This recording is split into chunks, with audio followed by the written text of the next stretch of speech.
जय श्री राधे सभी को। तो अब आ चुकी है प्रभु श्री हरि की प्रिय एकादशी तिथि। इस बार आने वाली एकादशी का नाम देवशयनी, हरिशयनी और पद्मा एकादशी है। यह एकादशी आषाढ़ मास के शुक्ल पक्ष की तिथि होती है। इस दिन भगवान श्री हरि नारायण के चतुर्विग्रह स्वरूप शेष शैया पर शयन करते हुए का ध्यान करके उनकी आराधना, पूजन एवं पंचोपचार, षोडशोपचार विधि सहित कथा श्रवण करने वाले को करोड़ों गुना फल की प्राप्ति होती है। भगवान श्री हरि को सबसे प्रसन्न करने का एवं उनके सानिध्य की प्राप्ति के लिए हर भक्त को एकादशी का पालन अवश्य करना चाहिए। तो इस बार मैं आप सभी को सुनाने जा रहा हूँ देवशयनी एकादशी का महात्म्य और उसकी परम पतित पावनी कथा। आप सभी एकाग्रचित्त हो करके इस कथा का श्रवण करिए, क्योंकि भगवान के नाम का श्रवण से ही व्यक्ति का उद्धार निश्चित होता है।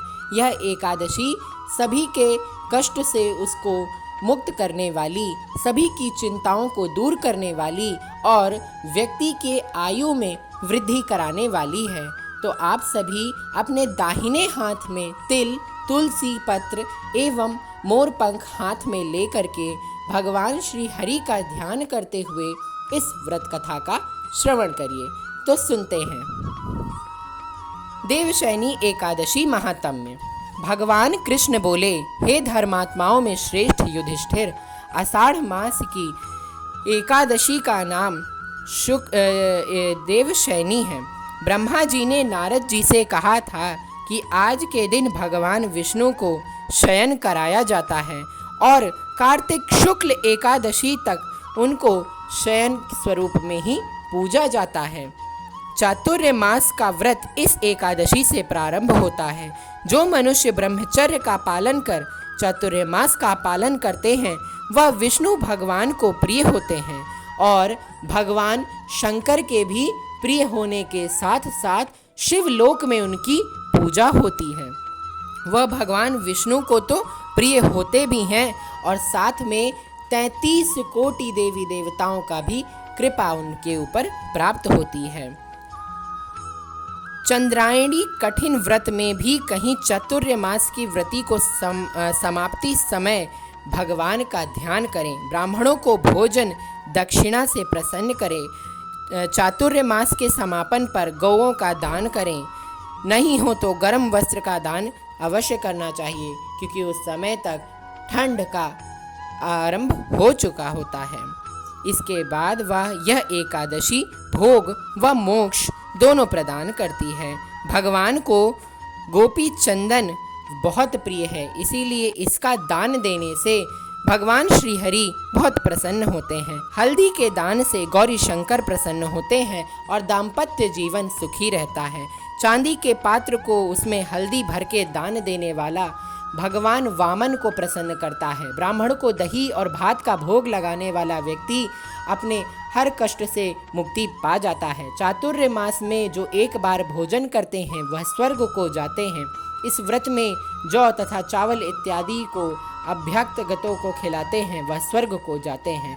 अब पद्मा एकादशी के महात्म्य की एक पौराणिक कथा कहता हूँ, सुनो।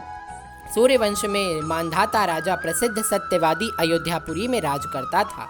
एक समय उसके राज्य में अकाल पड़ गया। प्रजा दुखी होकर भूखे से मरने लगी। हवन आदि शुभ कर्म बंद हो गए। राजा को कष्ट हुआ। इसी चिंता में वह वन को चल पड़ा। अंगिरा ऋषि के आश्रम में जाकर कहने लगा, हे सप्त ऋषियों में श्रेष्ठ अंगिरा जी, मैं आपकी शरण में हूँ। मेरे राज्य में अकाल पड़ गया है।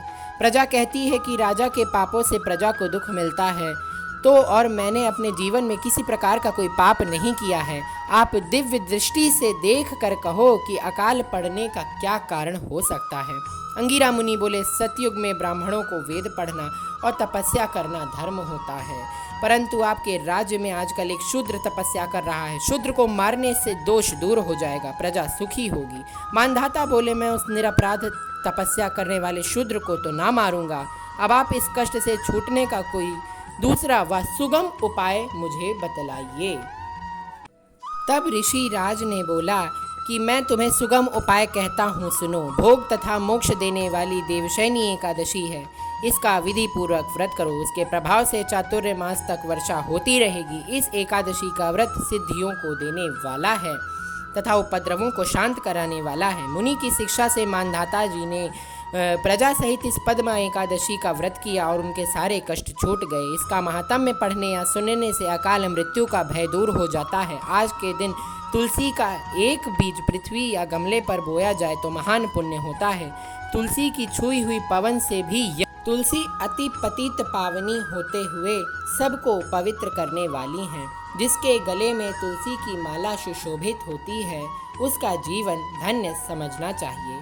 इस दिन भगवान को दाख यानी किशमिश का भोग अवश्य समर्पित करना चाहिए और उनकी कथा को अवश्य सुनना भी चाहिए। राधे राधे। इस वीडियो को लाइक करिए और ज़्यादा से ज़्यादा शेयर करिए ताकि सब तक ये एकादशी की कथा बहुत ही सुगमता से पहुंच सके।